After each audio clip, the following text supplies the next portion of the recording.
अस्सलाम वालेकुम। क्या हाल चाल है? कैसी हैं मेरी सारी किचन क्वीन्स, मेरी शहज़ादियाँ? उम्मीद करती हूँ जी आप सब खैरियत से होंगे। अल्लाह का बड़ा एहसान है, शुक्र है कि मैं भी बिल्कुल ठीक हूँ अल्हम्दुलिल्लाह।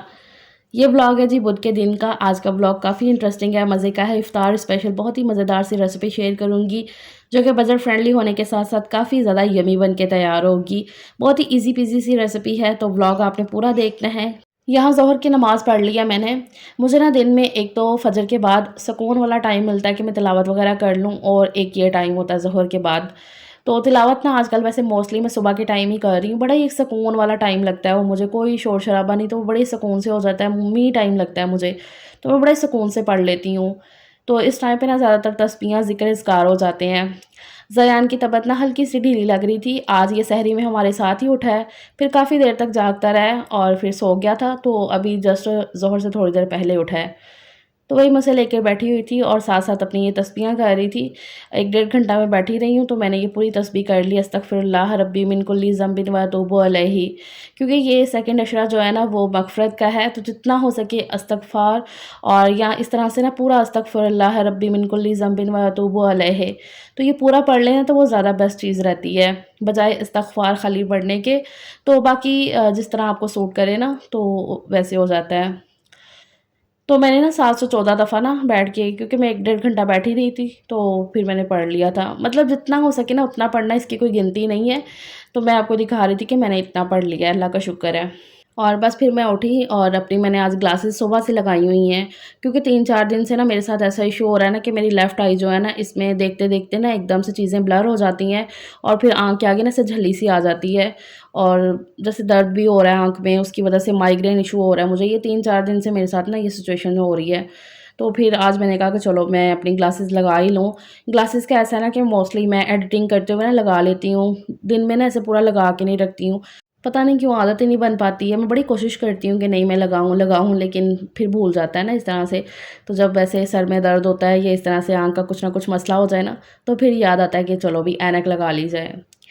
अच्छा ख़ैर, किचन में आई मैं, तो सबसे पहले मैंने खाने की तैयारी कर दी है। पुलाव वग़ैरह मैं बना लूँगी, तो उसके लिए ना फिर मैंने चावल निकाल दिए थे और उनको भिगो के रख दिया है साइड पे। और आज इफ़्तार के लिए जो है ना मैं बनाने लगी हूँ क्रैब्स, बहुत ही मज़ेदार से। ये मैंने कुछ दिन पहले बनाए थे, बच्चों को बड़े ही पसंद आए, हम सबको बड़े अच्छे लगे थे। क्योंकि आजकल ना मेरा बस ये दिल है, मेरी ये कोशिश होती है कि मैं ना ऑयल फ्री ज़रा चीज़ें बनाऊँ, जितना हो सके फ्राइंग से परहेज़ करूँ, क्योंकि भई मैंने खुद भी खाना होता है, इफ़्तारी खुद भी करनी होती है। तो मैंने तो फ्राइंग जो है ना काफ़ी हद तक अवॉइड किया हुआ है। बड़ी मुश्किल से ना 1-2 चीज़ें जो होती हैं ना, वो फिर ज़ाहिर-सी बात है दस्तरख़्वान पे बैठे हो तो वो मजबूरन ज़रा होती हैं। बाकी मैं बहुत ज़्यादा अवॉइड कर रही हूँ, और अल्लाह का बड़ा एहसान है, अल्लाह का शुक्र है कि उससे ना काफ़ी मुझे फ़ायदा भी मिल रहा है। एक तो हेल्थ के लिए भी, और सही रहता है। तो ये मैंने बनाए थे जी कुछ दिन पहले क्रैब्स, बहुत मज़ेदार बने थे, तो मैंने कहा अब मैं अपनी यूट्यूब फैमिली, अपनी प्यारी बहनों के साथ भी शेयर करती हूँ। देखिएगा आप, बहुत ही मज़ेदार से ये बनते हैं, और एक तो बजट फ्रेंडली भी है, और दूसरा जो है ना ऑयल फ्री तो है ही है। काफ़ी टेस्टी बन के तैयार होते हैं। अच्छा, यहाँ पर मैंने ये बाउल के अंदर 1 अंडा तोड़ के डाल लिया था, फिर इसके अंदर मैंने ऐड कर दिया 3-4 चम्मच ऑयल के, और फिर 1 कप जितना मैदा। मैंने अंदाज़े से डाला था, तो बस 1 कप जितना इसमें मैदा ऐड कर देना है। अब इसमें ना थोड़ा-थोड़ा पानी डाल के ना, तो इस तरह से ना हैंड बीटर जो होता है ना, इसी के साथ अच्छे से मिक्स करना है, क्योंकि मैदे में ना जल्दी गुठलियाँ बन जाती है, इसलिए हैंड बीटर से करोगे ना तो वो ज़रा जल्दी हो जाएगा, गुठलियाँ नहीं फिर बनेंगी। तो यहाँ पर ना मैंने इस तरह की इसकी कंसिस्टेंसी रखनी है। अच्छा, इसको ना चेक करने के लिए कि ना घोल को आप ऐसे कर सकते हो कि इस मिक्सचर को ना इस तरह से ऐसे चम्मच पे लगाओ और फिंगर के साथ ना ऐसे चेक कर लो।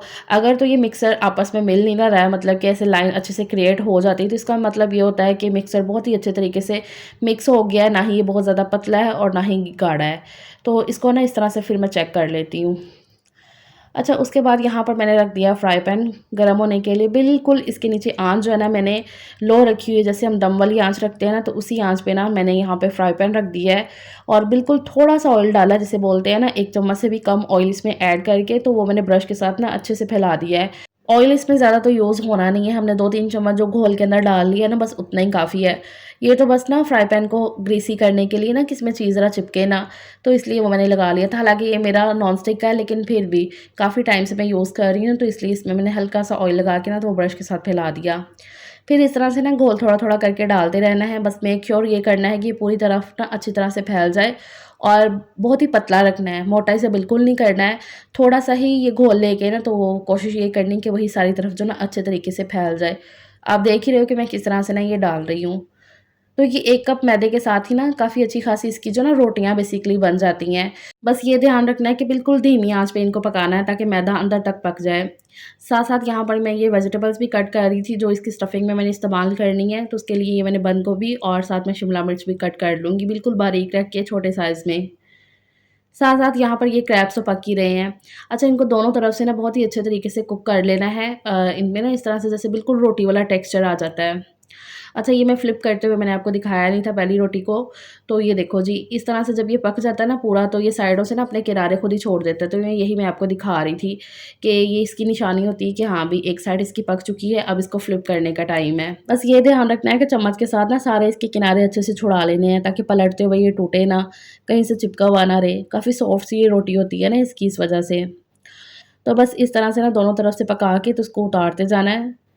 ये 1 कप मैदे के साथ ना इसकी 6 से 7 रोटियाँ बन के तैयार हो गई थी। ये लास्ट वाली हल्की-सी ज़रा मोटी रह गई थी, जितना बैटर था वो मैंने सारा डाल दिया था पकने के लिए।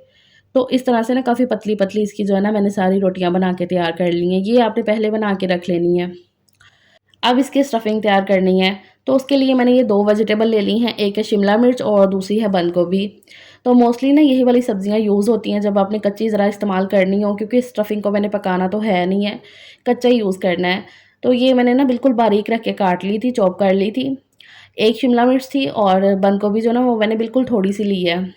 और साथ में ये 1 प्याली भर के चिकन को मैंने बॉयल करके श्रेड कर लिया था, हाथों से अच्छे से रेशे कर लिए थे ज़रा बारीक रख के। वैसे चिकन को बॉयल करते हुए भी ना इसमें मैं काली मिर्च का पाउडर, नमक और अदरक लहसुन पेस्ट ऐड कर देती हूँ। इससे ये होता है कि चिकन अंदर से ना फिर फीका नहीं लगता है। अभी खैर स्पाइसेस के लिए भी ना इसमें मैंने ऐड कर दिया है काली मिर्च का पाउडर, हल्का सा नमक डाला है, साथ में chilli sauce, soya sauce flavour के लिए, और साथ में अभी ये मेयो ऐड कर दी है। नमक मैंने ज़रा उसी हिसाब से रखा क्योंकि मेयो में भी हल्का सा सॉल्टपन होता है, चिली सॉस, सोया सॉस में भी। तो नमक मैंने बिल्कुल जैसे बोलते हैं ना चुटकी जितना भी ऐड किया है। बाकी मेयो इसमें इतनी ऐड करनी जितने में ना इस तरह का ये कंबाइन सा मिक्सचर बन के तैयार हो जाए। तो ये स्टफिंग बन चुकी है। अब साथ-साथ दूसरे काम भी अपने देख लेते हैं। तो खाने में मैंने पुलाव का सोचा हुआ था कि ये बना लेती हूँ, क्योंकि पुलाव वगैरह ना किसी भी चीज़ का, चाहे चिकन पुलाव हो, वेजिटेबल पुलाव हो, वो फिर भी खाया जाता है इफ्तार के टाइम पे। बाकी रोटी वगैरह खाने का ना इतना कोई दिल नहीं करता है किसी का भी। तो इसलिए ना फिर मेरा यही होता है कि चलो भी इफ्तार के टाइम पे खाना तो बनाना ही है, तो यही बना लेते हैं। तो मसाला वगैरह मैं भून के ना पुलाव का, तो फिर मैं चली गई थी नमाज़ पढ़ने के लिए और हस्बैंड आ गए थे। तो वो मुझे कह रहे थे कि इसका क्या करना है, तो मैंने कहा बस इसमें पानी ऐड करके ना, तो आप ना चावल डाल देना अपने हिसाब से। पानी मैं यहीं पे रख के गई थी, वरना तो मैं शायद चूल्हा बंद करके ही जाती ना नमाज़ पढ़ने के लिए असर की। तो वो आ गए थे, तो वो कहते कि चलो लाओ ये काम मैं कर देता हूँ। एक साइड पे जो है ना ऑयल वगैरह गर्म करने के लिए रख दिया है, क्योंकि फ़्राइज़ तो मस्ट हैं, भी वो लाज़मी बनानी होती हैं, क्योंकि ज़यान मेरा जो है ना सारी इफ्तारी में से ना सिर्फ़ फ़्राइज़ वो खाता है शौक़ से। तो फिर ये होता है कि चलो भी सब बच्चों के हिसाब से ना उनकी पसंद की चीज़ें बनी हों। तो ख़ैर अब यहाँ पर ना ये फ़िल करना है हमने ये क्रैब्स के अंदर। बस अब ये जो रोटियाँ बना के रखी हूँ ना, इनको उठाते जाना है और इस तरह से ना ये स्टफिंग को रखते जाना है। इस तरह से एक साइड पे ये स्टफिंग रखनी है और उसको पूरा ना ऐसे फैला देना है, और बस फिर इसको ना इस तरह से ये बंद कर देना है। ऐसे इस तरह से ये बंद कर देना है। हो सके तो ये रोटी को ना ज़रा थोड़ा-सा छोटा रख के बना लें, तो वो भी ज़्यादा बेहतर है। मैंने ज़रा इस तरह से बना ली थी ताकि जो है ना, एक तो मेरा फ्राई पैन भी ज़रा बड़ा था और दूसरा मैंने ऐसे बना ली थी कि ज़रा एक जो खाए ना तो वो फुल हो जाए अच्छे से। तो मैंने ना ज़रा थोड़े ज़्यादा ही बनाए हैं, क्योंकि मेरे दिल में था कि आज अम्मी वगैरह चक्कर लगाएँगे, क्योंकि अरूज की शादी के ना कार्ड वगैरह देने थे बनने के लिए। तो वही वो फिर ना चक्कर लगाने का ना कह रहे थे, तो उनका भी इतना कोई कंफर्म नहीं था, लेकिन फिर भी मैंने ज़रा थोड़े से ज़्यादा बना लिए थे। अम्मी वगैरह ने इफ्तारी के बाद ही आना था, तो मैंने कहा कि चलो वो ये भी खाएँगे, ट्राई करके देखेंगे। इस तरह से कुछ नया सा बनाया हो तो फिर दिल होता है कि चलो अभी अम्मी वगैरह को भी ट्राई करवाएँ, क्योंकि वो ये सारी चीज़ें इतने शौक से खाते नहीं हैं, उनको तो वही सादे खाने ही अच्छे लगते हैं।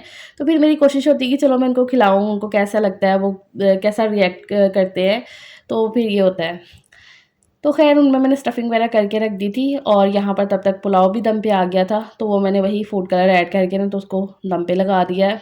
पुलाव का दम हो गया, उसको मैंने उतार के रख दिया और अभी इसी फ्राई पैन के अंदर ना थोड़ा-सा ऑयल डाल के ना, तो इनको ना बस ये है कि हल्का-सा पका लेना है कि ये ना थोड़े से ना बाहर से हल्के से ना जैसे क्रंचीपन इनमें आ जाता है। तो वो भी मैंने हल्का-हल्का ऑयल डाल के ना तो इनको इस तरह से ना फिर पकाने के लिए रख दिया था। और एक साइड पे जो है ना वो फ्राइज़ भी बन गई थी, तो वो मैं निकाल रही थी। मतलब सारे काम ना साथ-साथ होते रहते हैं। कभी-कभी ना कैमरा लगाना ही भूल जाते हैं कि अच्छा अभी ये चीज़ रिकॉर्ड भी करनी थी। ख़ैर ये रेसिपी तो आपके साथ मैं प्रॉपर शेयर कर रही थी। अच्छा इस तरह से ना ये क्रैब्स को मैंने दरमियान में से ऐसे कट कर दिया है। कितनी मज़े की इसकी स्टफिंग लग रही है ना, बहुत ही ज़्यादा टेस्टी बने हैं ये, बहुत ज़्यादा मज़े के। आजकल मैं इस तरह से चीज़ें ट्राई कर रही हूँ ना जिनको मैं ज़रा अच्छे से खा सकूँ इफ्तार में, ऑयल फ्री हों या तो ऑयल उसमें बहुत ही कम हो, और दूसरा जो है ना बच्चे भी शौक से खा लें, बजट फ्रेंडली हों और शॉर्टकट भी हों, इतना ज़्यादा कोई टाइम ना लगे इनको बनाने में ना। तो इस तरह की चीज़ें मैं ट्राई कर रही हूँ। अल्लाह का शुक्र है वो फिर अच्छे से ना खाई जाती हैं मुझसे भी, हेल्दी भी होती हैं ये सारी चीज़ें खाने में। ख़ैर जी, पुलाव बना हुआ तो साथ में दही भल्ले तो लाज़मी चाहिए होते हैं। बॉयल चने जो है ना वो मेरे ख़त्म हो गए हैं, जो मैंने बॉयल करके फ्रीज़र में रखे हुए थे ना वो ख़त्म हो गए हैं। बाकी फिर मैंने यहाँ पर सिर्फ़ आलू और फलियों को मिक्स करके दही भल्ले तैयार कर लिए हैं। और अल्लाह का शुक्र है दस्तरख़ान हमारा लग गया। 2 मिनट पहले ही ना सब कुछ चीज़ें रख दी गई हैं। अल्हम्दुलिल्लाह, अल्लाह का शुक्र है कि जी इफ़्तारी हो गई है। अच्छा मैं खाना ना साथ ही सर्व कर लेती हूँ दस्तरख़्वान पे, क्योंकि मैं अपना पोर्शन ना पहले निकाल के रख लेती हूँ और मैं साथ ही ना अपना खाना जो है ना वो खा लेती हूँ। जो भी मैंने बनाया होता है ना इफ़्तार में बस वो थोड़ा बहुत खाया। वो क्रैब जो है ना सिर्फ़ मैंने जो है ना एक खा लिया था, हाफ़ जो था वो खा लिया था और साथ में जो है ना पानी पिया। और जाम शरीफ मैं पी लेती हूँ क्योंकि ना सादा पानी दिल नहीं करता है पीने को, तो वो मैं पी लेती हूँ क्योंकि उसके बगैर ना से मज़ा नहीं आता है। तो वो मैं पी लेती हूँ, मीठा होता है लेकिन फिर भी 1 आध ग्लास ना मैं पी लेती हूँ वो। सादा पानी नहीं एकदम से पीने को दिल करता है, और साथ में जो भी बनाया होता उसका थोड़ा-सा पोर्शन ले लिया। तो जैसे कि मैंने पुलाव बनाया हुआ था तो बस वो लिया और साथ में दही भल्ले ना, तो बस वो खाना खा लिया। नमाज़ पढ़ के खाना-शाना होता है वो। पहले तो ज़रा इफ़्तार करके ना जो चीज़ें बनी होती है इफ़्तार में वो ज़रा खा पी ली। ख़ैर जी, यहाँ पर इफ़्तार के बाद जो किचन समेटा है, सारे बर्तन वग़ैरह करने के बाद चाय बना लेते हैं अपने और हस्बैंड के लिए। आराम से बैठ के अब चाय पीते हैं और ये व्लॉग का यहीं पे एंड करते हैं। अपना ख़्याल रखिएगा, टेक केयर, अल्लाह हाफ़िज़।